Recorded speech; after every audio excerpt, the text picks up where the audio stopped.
O campeão peso pesado é sempre considerado o homem mais perigoso do mundo a grosso modo. Até você não dominar a categoria dos pesados, você não pode dizer de fato que é o homem mais perigoso do mundo. Essa é uma regra do MMA e do boxe. Na primeira colisão de Kibo com o Riba, o atual campeão peso pesado do Tozin, Kibo sofreu ferimentos na cabeça ao ser jogado contra o teto e contra o solo. Ali ficou claro, em níveis de força, esse personagem estava num patamar diferente.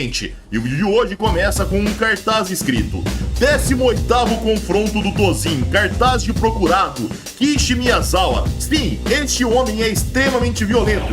Ele é um procurado no Tozin. Kishi Miyazawa, crime e agressão, recompensa 50 milhões de ienes. Características, ele é extremamente perigoso e violento. Mas quem espancá-lo completamente receberá uma recompensa de 500 milhões de ienes e o direito de usar uma academia pelo resto da sua vida. Você pode desafiá-lo nos nossos rings.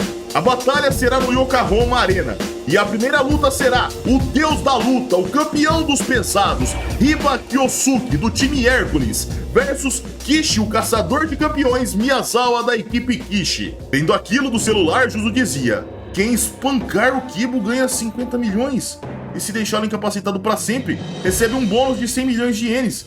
Cara, isso aqui é praticamente uma recompensa de procurado de verdade. Kibo comentava: ai caramba, eu acho que dessa vez eles foram longe demais, hein? Juzo alertava: se a sua derrota está a qualquer custo assim, eu ficaria muito esperto se eu fosse você, tá, Kibo? E se eu fosse lutar contra, eu faria qualquer coisa para pegar esse bônus. Mesmo com o árbitro presente, desde que as 3 regras, não furar os olhos, não morder, não atacar genitais, sejam respeitadas, eu te alerto que já houve na história do MMA japonês um grande talento que teve sua carreira encerrada por causa desse tipo de perseguição. E falando nisso, Kibo, você não tá comendo muito pãozinho recheado, não? Comer 3 pãezinhos recheados em menos de 1 minuto não é uma boa ideia antes de uma luta, cara. Kibo respondia: ah, qual é? Estamos em Yokohama e eu adoro pãozinho recheado. Além disso, isso também faz parte da minha estratégia de ganho de massa. Ricardo dizia ao lado: esse já é o meu 5º em 1 minuto. Kibo pontuava: fora que, se eu comer um monte de alho e ficar com um cheiro forte no corpo todo, o adversário vai evitar chegar perto de mim, não vai? Estratégia do mau cheiro em dobro, bafo mais cheiro corporal. Eu vou fedido no dia, nem vou tomar banho. Ricardo elogiava: caramba, Kibo, você é um gênio, eu não ia querer relar em você. Juzo respondia: lá vem você com mais ideia, idiota. Você vai ser barrado na inspeção do árbitro no dia, tá? Para de graça e faz as coisas certas. Kibo questionava: sério? Isso não pode também? Ricardo pontuava: é, o Kibo realmente é exagerado. A cena cortava para o Yokohama Arena. Lá diziam: os portões serão abertos em instantes. Por favor, senhoras e senhores, formem uma fila. Não haverá venda de ingressos no local. Entrada para a equipe, credenciados pela direita, no primeiro portão. Se você quer produtos oficiais, você encontrará no segundo portão. A cena cortava para Matt Shingo, numa reunião com o chefe. Lá ele dizia: acho que transformar Kiba em um procurado com recompensa foi uma provocação bem interessante, mas do ponto de vista de normas e da conformidade, isso é um tanto quanto problemático. Além disso, hoje o Kishi Miyazawa é uma estrela. Acho que seria mais sensato não colocá-lo em lutas perigosas e preservá-lo com cuidado. Quando questionava: você não está entendendo errado, meu caro Matt? Eu estou apoiando o Kibo. Riba tem uma enorme dívida por causa de apostas. Se você colocar dinheiro na frente dele, ele vai recorrer até a golpes ilegais. Com certeza isso vai tornar a luta muito mais interessante. A cena cortava para Riba, que dizia no celular: cala a boca, ô agiota de merda. Eu já encontrei um jeito de pagar dinheiro que peguei emprestado. Não faça esse escândalo todo por causa de meros 30 milhões de ienes. Se vocês têm medo de me cobrar pessoalmente e ficam ligando para encher o saco, saibam que é a última vez que eu vou atender. Mas hoje eu tenho uma boa notícia para você. Quando a luta de hoje acabar, eu vou receber entre 50 e 100 milhões de ienes. Finalmente a sorte sorriu para mim. E é um adversário muito lucrativo. Na arena, o apresentador dizia: a partir de agora daremos início à 18ª rodada do Tozin. Quando ouvia aquilo e comentava: Kibo nos mostrará um espetáculo que ultrapassará toda a nossa imaginação. Íamos para os bastidores, onde Juzo dizia: Kibo, você precisa ficar muito esperto pra essa luta. A resistência do Hiba não é brincadeira, e é algo que ele tem desde que nasceu. Quando o cara era criança, ele foi atropelado por um caminhão, e ele foi jogado para mais de 100 metros. Mas no fim, dizem que ele sofreu apenas alguns arranhões, e se levantou como se não fosse nada. Kibo respondia se alongando. Ah, isso quer dizer que os golpes dele são fortes? Bom, tanto faz pra mim. Juzo respondia. O ponto é que o cara é um tanque de guerra desde criança. Os golpes do Hiba são, em sua maioria, ataques do tipo slap, usando a palma da mão, tapas. Ele não é veloz, mas o seu poder destrutivo é assustador. A resistência do cara beira um nível ridículo. Ele também sabe aplicar chaves, até certo ponto. Em termos técnicos, eu diria que ele tem um nível equivalente a um faixa roxa de jiu-jitsu no chão. Kibo comentava. É verdade, ele conseguiu finalizar um lutador de sumô com uma chave de joelho.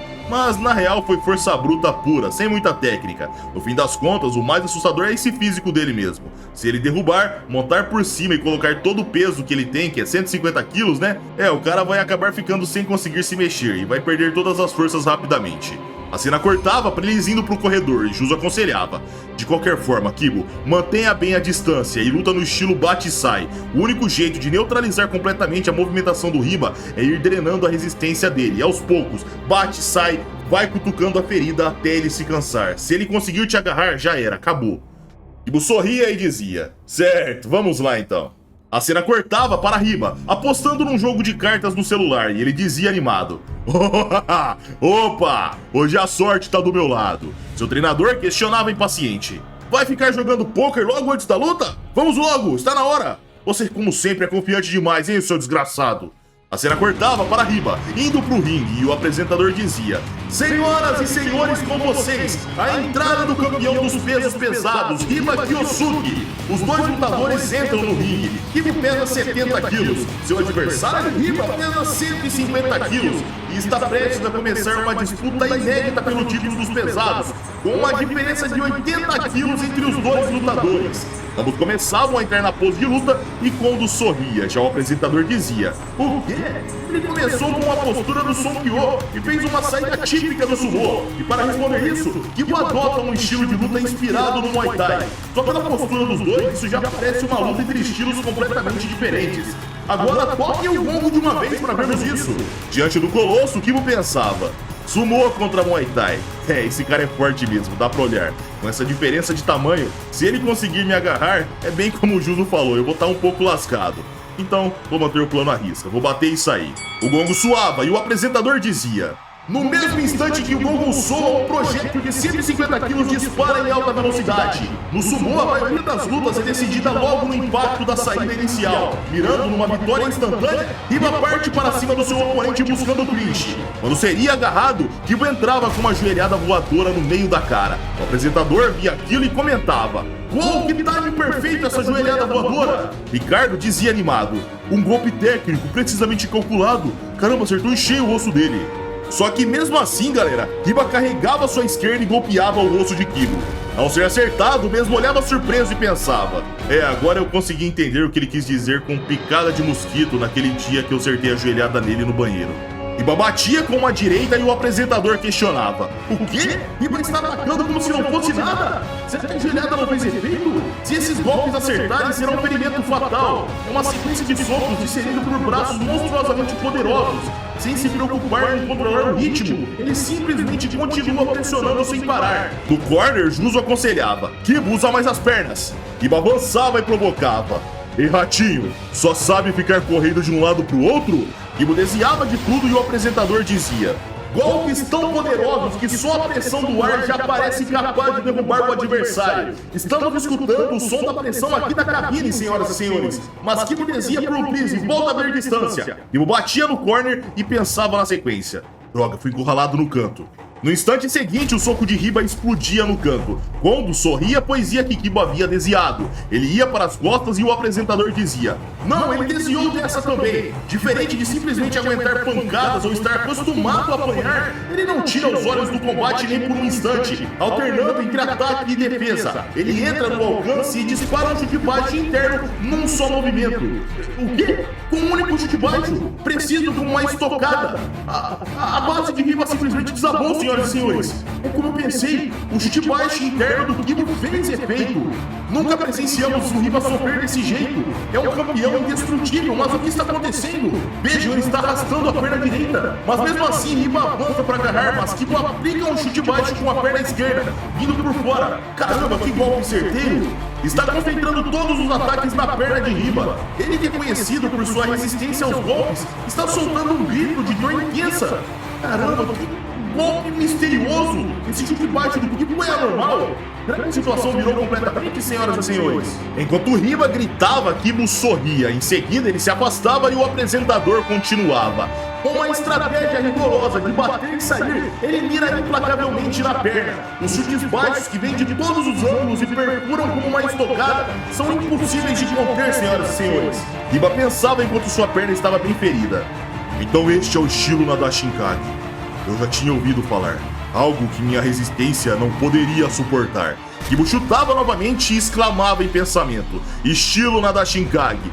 Chute o olho do joelho. Riba gritava e o apresentador dizia: mais uma vez, o chute baixo explode com uma trajetória incomum, destruindo aos poucos o joelho. A mente e a resistência física de Riba já era. Íamos para Kondo, que comentava: os chutes baixos de Kibo atingem o ponto de pressão chamado olho do joelho, ou Shitsuga. Esse ponto concentra músculos, ligamentos e vasos sanguíneos em uma região muito fina. Quando é atingido repetidamente, provoca uma dor intensa e faz a perna perder sua função. Além disso, Kibo usa o estalo do joelho para alterar a trajetória do chute, tornando-o muito difícil de prever. Isso faz com que a reação do adversário fique atrasada. Só que de repente, galera, Riba agarrava Kibo e o apresentador dizia: vejam, mesmo caído, ele finalmente conseguiu agarrar Kibo. Juzo dizia preocupado: droga, ele agarrou. O apresentador comentava: a força de pegada que um lutador de sumô segura uma haste ultrapassa 100 quilos, então não tem como mais escapar. Confiante, Riba dizia: agora te agarrei, a vantagem é toda minha. Venha, meus 100 milhões de ienes. Kibo pensava enquanto era erguido. Droga, ferrou. Eu vou ser empurrado por uma força esmagadora. Íamos para Kondo, que questionava: e agora, Kibo? Ser agarrado pra você significa o fim? É sério?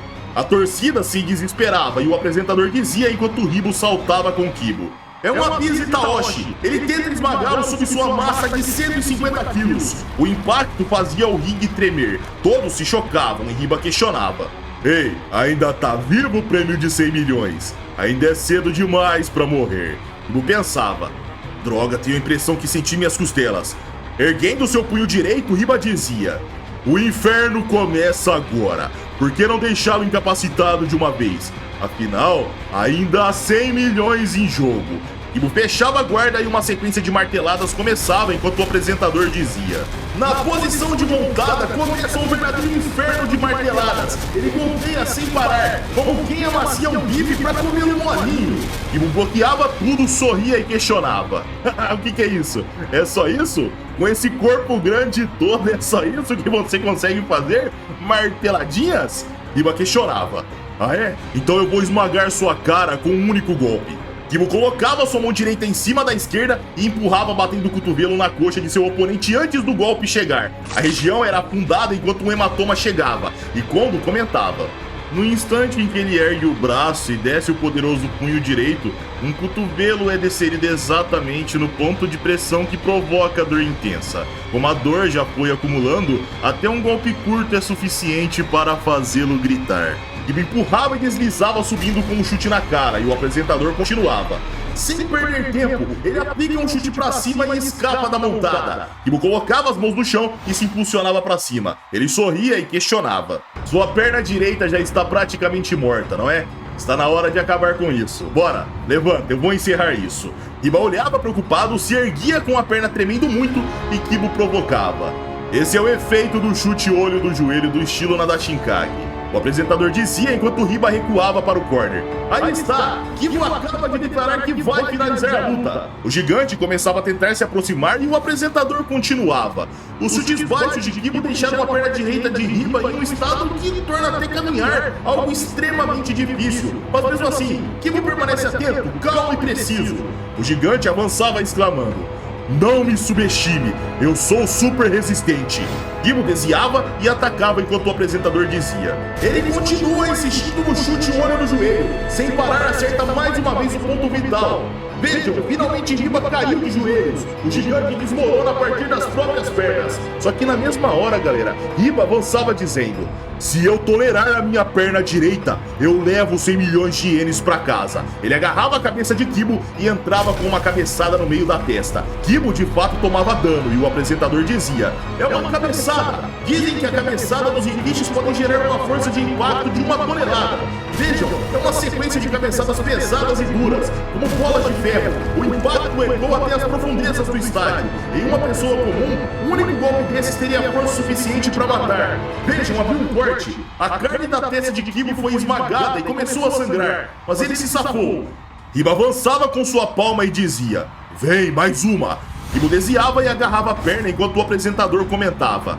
Ele abaixou o corpo e fez a transição para uma chave de tornozelo. No joelho direito, já completamente debilitado, ele faz uma chave de calcanhar. Os ligamentos rangiam e o apresentador continuava. Então, quando a luta está em jogo, a escola do Nadashinkage ataca o joelho de uma forma tão implacável assim. O gigante grita de dor, o som de ligamento estourando ecoa até aqui, mas Kibo solta. Ricardo e Juzo se animavam, e na ala VIP, Matt questionava. Pelo jeito acabou, não é? Quando respondia: já teria acabado, mas ainda tem mais pela frente, meu caro Matt. Kibo saía andando, só que de repente ele sentia algo. Ao olhar para trás, ele arregalava os olhos. Jacondo alertava: agora é justamente o momento onde tudo ficará mais interessante. Podíamos ver Hiba em pé, encarando sério, e o apresentador dizia: oh, ele se levantou! A determinação e o orgulho de Hiba não permitem que ele aceite a derrota. Árbitro, pare a luta! Hiba mal consegue ficar de pé, ele está completamente destruído. Se receber mais um chute no olho do joelho, sua perna direita entrará em colapso definitivo. A torcida ia à loucura, mas alguns mandavam parar, outros se desesperavam. Enquanto isso, Kibo elogiava: cara, você realmente é incrível, tem muita determinação. Fiquei impressionado com o quanto você aguenta apanhar. Bem que me falaram que você era duro na queda. Bom, então eu também não tenho escolha a não ser responder à altura. Kibo encurtava e o apresentador dizia: lá vem, ele vai finalizar a luta com mais um chute no olho do joelho, mirando no joelho direito que já está à beira do colapso. Íamos para Kondo, que comentava: só mais um golpe, Kibo. Se esse chute no olho do joelho atingir em cheio, a perna de Hiba será destruída. Mas você não vai acertar esse chute. Apesar de que, Hiba pretendia deixá-lo incapacitado e ficar com um bônus de 100 milhões de ienes.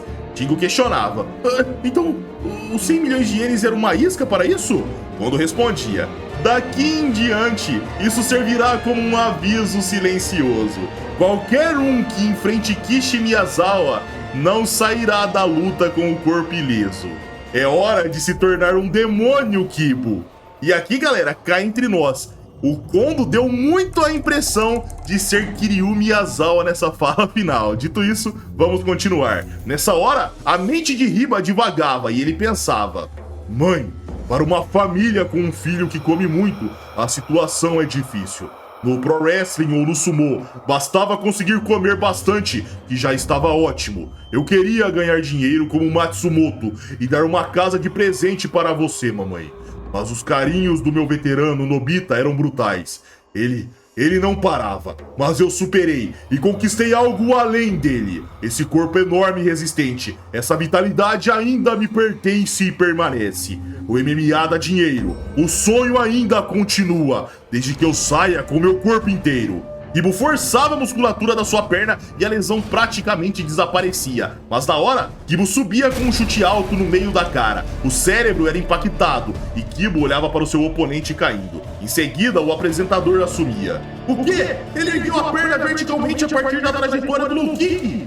Um chute de altíssimo nível, imprevisível, acertou em cheio com um impacto devastador. Senhoras e senhores, a luta termina aqui. Tempo de luta, primeiro round, 2 minutos e 15 segundos. Vitória por nocaute de Kishi Miyazawa. Finalmente, ele dominou o campeão dos super pesados e conquistou títulos em 5 categorias de peso. Conseguir isso sob as regras mais brutais e selvagens é impossível enxergar o verdadeiro limite da força desse homem. Kibo comemorava com a plateia e íamos para Kondo Yusuke, que comentava: eu só queria despertar o potencial oculto de Kibo. não foi dessa vez. Que pena, não? A cena cortava para momentos mais tarde, onde Kiba e sua equipe estavam no corredor, e Juzo comentava: caramba, isso foi incrível, tá? Transformar a trajetória de um low kick em um chute alto assim, cara, é uma técnica divina, de verdade, parabéns, Kibo. Ricardo dizia: o cara era enorme, tinha um corpo bastante flexível. Só que ao dizer isso, galera, eles percebiam alguém aguardando à frente. Era uma senhora com um crachá de visitante. Ela reverenciava e Kibo agradecia sem graça. Em seguida, a senhora partia e Juzo questionava: ô Kibo, quem que era ela? Kibo respondia: eu não sei, quem será? A cena cortava para Riba, e ao lado daquela senhora ele dizia: ô mãe, dessa vez eu perdi, mas talvez eu vença na próxima. Vou crescer e me tornar um homem admirável.